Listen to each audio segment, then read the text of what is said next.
Hola Internet y bienvenidos al Viaje del Héroe, la serie donde recapitulamos, hablamos y opinamos de las historias de nuestros personajes favoritos. Soy Julián Groba Bilbao. Y yo Ezequiel Capelo Lalia. Y terminamos con La Ira del Espectro, con el último volumen, que trae 3 historias que nunca fueron publicadas tras la cancelación de la serie del Espectro en Adventure Comics. Pueden llamarlos los números perdidos. En estas 3 historias, Mike DeCarlo es el que hace la tinta sobre los dibujos de Jim Aparo, y Agustín Mars la letra. El cómic empieza con la primera de las 3 historias, El Pirómano y el Espectro, que presenta el retorno de Earl Crawford a la historia. En la publicación original no apareció por más de 2 números, volviéndolo un personaje más bien temporal en lugar de recurrente, quitándole los tintes de serialización que Michael Fleischer quería darle al cómic. Un pirómano apodado La Antorcha ha incendiado varios edificios, y el detective de la policía James Corrigan está en la escena de su más reciente ataque, preguntándole al jefe de bomberos pistas para confirmar la involucración de dicho criminal. Y ya desde esta primera página nos podemos dar cuenta que ha pasado bastante tiempo desde la serie anterior. Lo notamos más que nada porque es bastante más moderna, tanto la diagramación como el dibujo del propio Jim Aparo.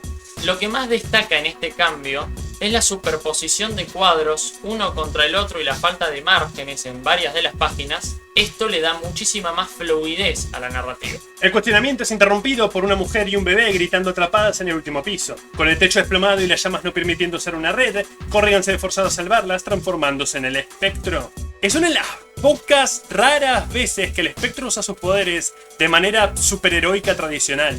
Me cuesta pensar en otra situación así. Usualmente si salva una víctima es matando al villano que está por causarle daño. Como venimos viendo, su rol es de venganza, no de salvación. El ya mencionado reportero ve el acto y su teoría sobre un fantasma o fuerza, como él la llama, acechando la ciudad, se reafirma. Crawford le presenta su nota al editor, e igual que todas las anteriores, el hombre no le cree. A pesar de que vemos toda una multitud presenciando el rescate, que no entrevistó a ninguna de ellas ni a la víctima, tal vez no es tan buen reportero para empezar. En su lugar le dice que se enfoca en el pirómano y su oleada de incendios, así que Ed comienza su investigación, simultáneamente que el Espectro comienza la suya, yendo al más allá. Y este cuadro tiene una particularidad rara, que es que creo que es la primera vez que vemos al Espectro volando en una especie de plano Superman. Supongo que más adelante se le dará a este lugar la forma y nombre de la Tierra de los Recién Fallecidos, que ya vimos en Hawkman, Link en la esquina. Pero cuando esta historia fue escrita, ese pedazo de continuidad todavía no estaba en vigencia. Simplemente es retroactivamente unificado al resto. Esta es la primera vez que vemos en esta serie al Espectro pasando de plano para poder recibir información, pero no es la primera vez que lo hace en su historia, ya lo hizo antes y lo volverá a repetir a posterior. Preguntándole a las almas de las víctimas que murieron en los incendios, consigue la confirmación de que el culpable es Freddy la Antorcha Fisher, al mismo tiempo que Crawford descubre que dicho criminal trabaja para Harrison DeMarco, líder de un imperio inmobiliario en declive que está intentando quemar los edificios para cobrar el seguro antes de que el negocio se hunda completamente. Así que esa misma noche sigue el patrón y va a otra de las propiedades de DeMarco para capturar a Fisher en cámara cometiendo el crimen. Pero cuando la antorcha enciende un fósforo, el Espectro sale del fuego y se enfrenta al matón. Fisher saca su arma y le dispara al fantasma, quien hace curvar las balas en medio del aire y devolvérselas al lanzador. En la secuencialidad del dibujo se puede apreciar cómo giran las balas y me parece muy acertada la idea de que sea fuera del cuadro y volviendo a entrar. Algo decepcionado que su muerte no tenga nada que ver con el fuego o lo transforme en una antorcha de verdad. Una de las muertes más simples para una serie que ha mantenido cierto estándar de imaginación. El matón muere y el Espectro desaparece, pero todo el evento fue capturado en imágenes por Crawford, quien toma el arma de delincuente sin ninguna razón excepto porque la historia lo necesita. Ni el diálogo explica por qué la agarró. Y deja las fotos para ser reveladas en la oficina editorial del periódico como evidencia de su teoría fantasma. Earl se las entrega a su jefe muy confiado, pero una vez que ve las imágenes reveladas, el editor asume que el reportero la falsificó para validar su teoría y asesinó al criminal en el proceso. El departamento de policía de la ciudad de Nueva York llega pronto a la casa de Crawford y lo arrestan antes de llevarlo a juicio. Por esto es que él agarra el arma y por esto la muerte es tan básica. Tenía que ser plausible de que Earl fuera el culpable. Y acá vemos una decisión artística que nos permite ver a todos los involucrados dando testimonio de frente, mientras a la vez vemos el cuerpo del fiscal, porque es importante su presencia pero no su identidad. Esta consecución de imágenes de esta forma nos da una idea del paso del tiempo muy efectiva, más allá de tener cuadritos de texto que dicen y 3 puntos por si nos perdimos. Sin embargo, Crawford le dice al jurado la verdad de los hechos y es declarado inocente, en virtud de locura. Después del veredicto, el reportero es llevado a un manicomio. La última imagen tiene el Espectro entre las nubes observando la institución. De no ser por el siguiente capítulo, me parece que si yo lo hubiera leído por primera vez en solitario, hubiera asumido que el espectro hizo todo esto para sacárselo de encima. Estaría más fuera de personaje que salvar a la mujer y el niño, porque Crawford es un inocente. Pero aún así, esta última imagen es muy siniestra. Esta historia nos enseña dos cosas. En primer lugar, que el espectro puede ser fotografiado. Y en segundo lugar, que Crawford tal vez no es la casa más iluminada del barrio. La siguiente historia, que esencialmente es la parte 2 de la anterior, comienza con Crawford encerrado en su celda. Dado que ya no tiene su chaqueta de fuerza, uno puede asumir que ha pasado el suficiente tiempo como para ser diagnosticado como paciente no peligroso. Cuando recibe la visita de una anciana que le dice que sabe que no está loco, que sabe la verdad sobre el espectro y que encontrará la manera de ayudarlo. Ella al parecer solo venía a darles palabras de apoyo, pero ante los constantes ruegos y súplicas de Crawford por algo para salir de su celda, ella cede y le proporciona una navaja. Posteriormente la anciana regresa a su casa donde se quita el disfraz y Gwendolyn Sterling le informa de su tarea a Jim Corrigan. Sin embargo, ella le cuenta de la navaja que le dio a Crawford y él se ve forzado a entrar en acción. Esto demuestra algo la compasión de la que Jim es capaz. Pero de nuevo, conociendo las historias pasadas y futuras del espectro, hay algo desperdiciado acá. Si hubiera mantenido la cosa de que Corrigan y el espectro son dos entes diferentes, que incluso a veces hablan entre sí, me parece que acá hubiera tenido lugar una conversación muy interesante entre ambos. Una discusión sobre si deberían ayudar a Crawford o no. Después de todo, esto se lo causó él mismo al intentar entrometerse en su misión de venganza. Que él causara la situación, como se dio a entender al final del número anterior, sí estaría fuera de personaje. Pero el decidir no hacer algo al respecto, no. Al menos sería parte del conflicto interno entre ambos. Conociendo el personaje más a profundidad como yo lo hago, siento que hay una oportunidad desperdiciada acá, que me carcome un poco. Por la noche, Crawford escapa de su celda en un clásico limar los barrotes y cuerda hecha con sábanas, mientras el espectro se presenta en la jefatura de policía, haciéndose pasar por el fallecido Fisher. La escena es cómica en su simpleza. Prácticamente entra diciendo hola, no estoy muerto, dejen salir al otro, y se retira sin dar explicación alguna. Las expresiones que Aparo le da tanto al fantasma como al oficial ayudan un montón. Después de haber visto esto, vemos una situación muy caótica, porque por un lado tenemos un instituto psiquiátrico que evidentemente no tiene muchos sistemas de seguridad, empezando porque una señora anciana entró con una navaja a visitar a un paciente que cortó una reja y se trepó con una sábana, cosa que tendrían que haber podido evitar. Pero por otro lado tiene que ver con la incomunicación y cómo se le fue de las manos el plan al espectro a pesar de ser tan poderoso. Sí, es inevitable pensar cuál era su plan original. Quiero decir, podría haber hecho esto sin enviar a Gwen de incógnito. La forma en que él reacciona cuando Gwen le cuenta la navaja da la idea de que tenía otro plan que tuvo que descartar por este más directo. Y por el otro lado también tenemos a Crawford actuando muy impulsivamente, que al parecer va a ser su modus operandi en estos números. Especialmente porque la señora le acaba de decir que conoce al espectro y que lo va a ayudar, y sin embargo él decide escaparse del psiquiátrico, lo cual lo puede complicar mucho más legalmente. Con la situación de Crawford solucionada, más tarde el espectro va al lugar de Harrison DeMarco y mata al fraudulento empresario transformándolo en un cactus. Estas son las clases de muertes que esperaba del espectro. ¿Por qué un cactus? Al amanecer, la policía encuentra a Crawford y le informan de su inocencia. De nuevo, en otra escena bastante humorística. De él corriendo desesperado de los tipos que le están tratando de decir que está libre de cargos. El reportero se siente aliviado, pero sospecha que el espectro tuvo algo que ver con todo el asunto, terminando la historia. Estos números están buenos, pero como dijimos, los planes se hacen sentir algo caóticos. Y realmente la misfortunia de Crawford lo hace sentir como una comedia de errores. En el anteúltimo cuadro, el globo de pensamiento nos indica que empieza a sospechar de esta mujer porque quiere averiguar cómo es que está conectada con el espectro, lo cual nos da la idea de que todo este plan fue una especie de excusa de guión para que él empiece a sospechar de ella y tal vez no hubo más tiempo o mejores maneras de lograrlo. Siempre hay que considerar que estas historias solo tienen 12 páginas promedio.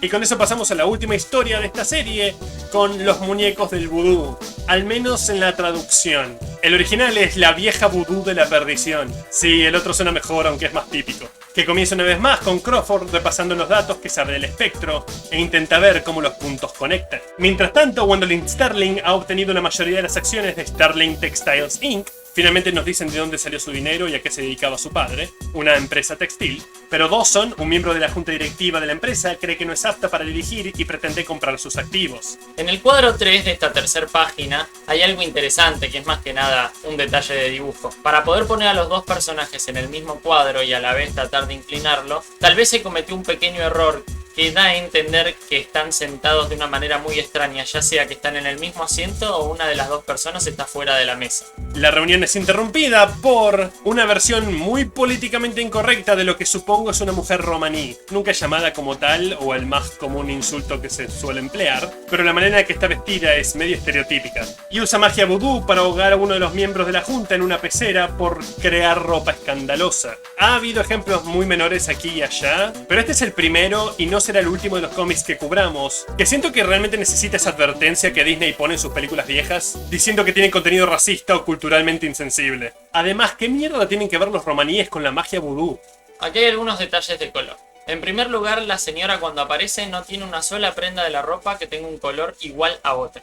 Y por el otro lado, una de sus prendas cambia de color de una página a la otra, va del azul al violeta. Poco después, Jim Corrigan habla con el forense sobre las posibles causas de la muerte. El médico asume que se trata de un ataque cardíaco, pero a Corrigan le preocupa el muñeco vudú que encuentran dentro de la pecera cerca del cadáver. El médico asume que el difunto era un hombre muy supersticioso y al ver el muñeco ser tratado así, le dio un ataque al corazón por miedo. Es una excusa que no había escuchado antes racionalizando un muñeco vudú. Y me gusta, una muerte psicológica en lugar de mágica.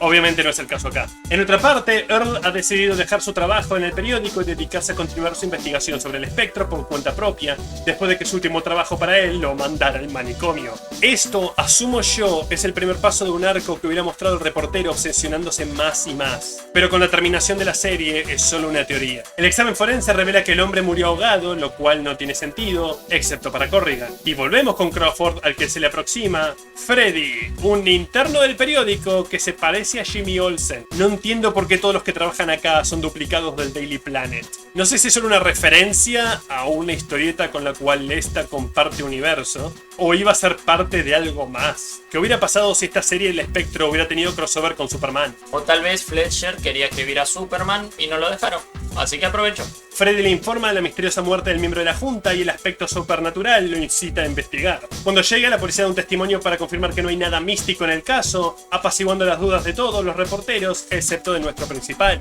Sin embargo, en ese momento, la bruja del vudú va a buscar a otro miembro de la junta metiéndose en su casa y poniendo su versión del muñeco en una pequeña guillotina. Esta muerte, aunque no coordina con la primera, sí vuelve más interesante esta versión y la separa del cliché del muñeco vudú, porque funciona más a lo destino final. Ella le hace algo al muñeco y las circunstancias se alinean para que le suceda al cuerpo real. En este caso, una de sus decoraciones se suelta y le corta la cabeza en lugar de salirse sola.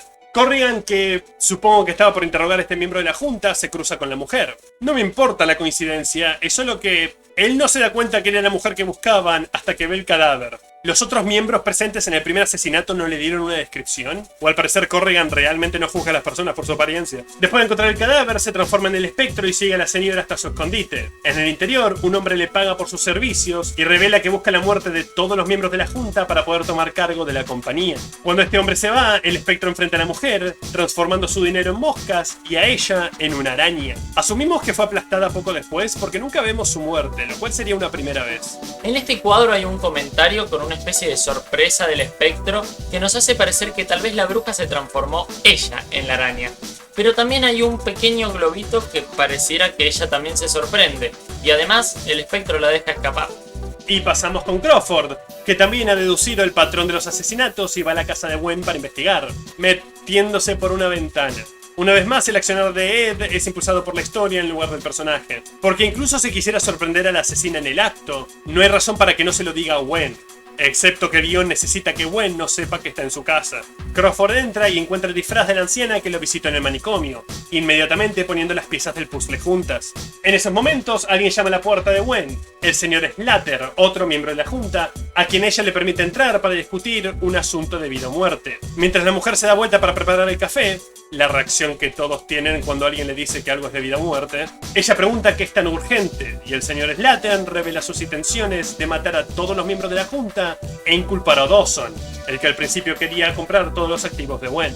Por un lado tenemos la coincidencia gigante de que justo Crawford haya estado en este lugar en este momento, que tal vez sí está un poco exagerado. Por el otro lado, creo que el giro del asesino, porque yo sé que muchos creyeron que era Dawson, especialmente porque es una historieta corta de los 70, así que sin mucho tiempo de desarrollo ni nada, el giro creo que funciona muy bien. Por el otro lado, una decisión artística.